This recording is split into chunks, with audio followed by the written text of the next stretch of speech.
session before our final keynote, Elizabeth Vincent, legal specialist of the Terra Transact, presents the key findings of the Changing Lawyer 2021 report and summarizes essential takeaways from our sessions and tracks today. Elizabeth?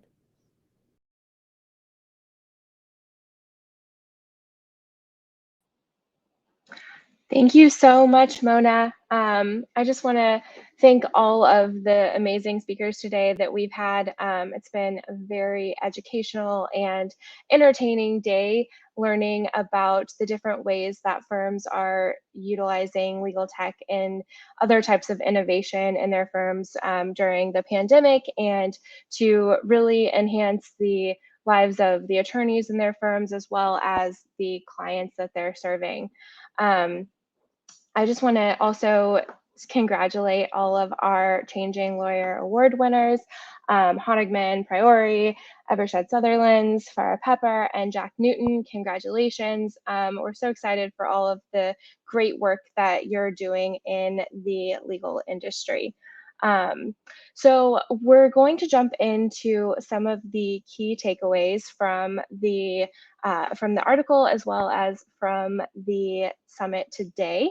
And number one is that data really is key to winning business and building strong relationships with clients. So we've heard it really over and over in all of the different sessions today that when you are looking at what type of clients you're going to be interacting with, from the presentation with Seth to looking at your legal tech stack and analyzing what's being used and what's not being used, to talking about diversity and equity in your firm, and to really just thinking about how you're going to run your firm from a business standpoint. We're using data throughout the entire process, but really in those relationship building moments is when the data can be the most valuable.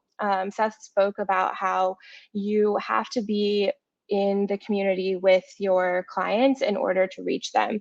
They have to feel like you are accessible and that you are telling the story that they want to be telling, or that they want to hear.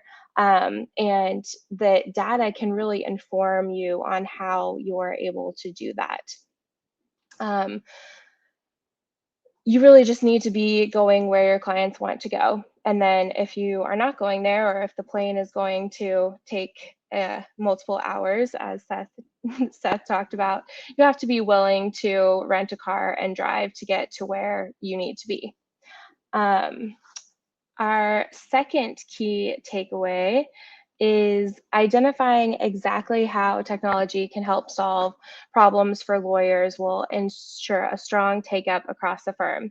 So another really kind of thematic point throughout the presentations today is we know that technology can be incredibly beneficial for attorneys, clients, the legal industry, access to justice. But how do we get our attorneys to use it? I think attorneys are probably one of the most notoriously averse to tech types of professionals that are in the industry today, and they can be really hard-headed about the way that they're doing things. And we've seen how, especially the pandemic, has impacted them. They no longer have access to their desktop computers. They no longer have access to their printers. They aren't able to sit in a conference room and collate documents, or fly across the country to get a last-minute signature. So as the rest of the world has evolved, we've been able to see how technology really can fit into the law and fit into the way that an attorney works. But what we've talked about in that technology adoption is that you really do have to identify the problem that you're trying to solve, and then you can use the data that we just spoke about to analyze what kind of success criteria you are trying to meet and whether you've actually met it. Are attorneys actually using the system? Have they even logged in? Do they need more training? And then after the training, do they continue to use the platform? Or was it more of just a, a one login and they don't necessarily find it valuable for their day-to-day, or that there's something preventing them, there's some sort of other blocker from allowing them to continue to use the technology in a way that's meaningful for them. One of my favorite parts of the technology adoption discussions was about how competitive attorneys are. I also am a former attorney and can relate to this in that I was the champion as in-house counsel trying to get the rest of my company to adopt legal tech. And there were several hurdles, but that, attorneys want to be doing things the way that someone else is doing them that seems better. So we talked about kind of that jealousy or the competition. And so finding a champion and really having them share their successes and their stories with the rest of the firm can be that key linchpin in having your attorneys adopt new technology. Law firms are putting diversity and inclusion at the heart of business decisions. So one of my favorite lines from today is that a diverse team is a much better team than a non-diverse team. You're going to have you have better options, better opinions, and better solutions by having those different opinions with different backgrounds, different experiences, and different just outlooks on life. They're coming together and sharing those different experiences are going to provide a much more sound solution for your client than one coming from people who all look the same or all came from the same place or all live in the same neighborhood or have the same type of education.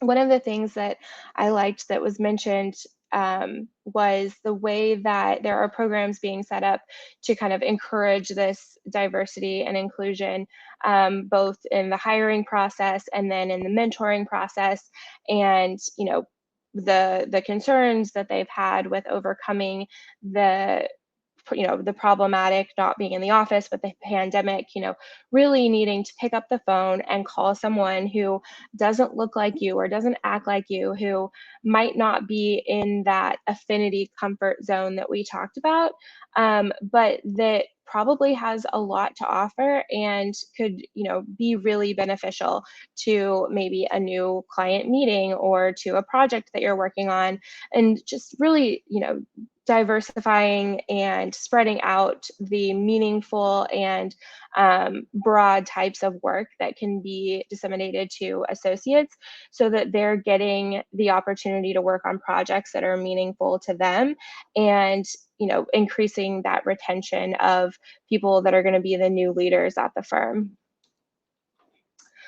So we talked a little bit also about how the courts have made significant technology advances, and that lawyers can use these to help provide clients with access to justice.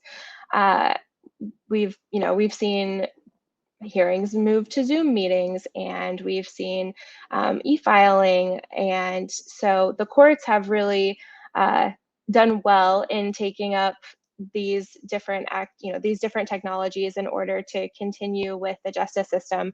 But one of the things that I found really interesting in our conversation today was to really think about not necessarily what's the future of lawyers, but what's the future of our justice system.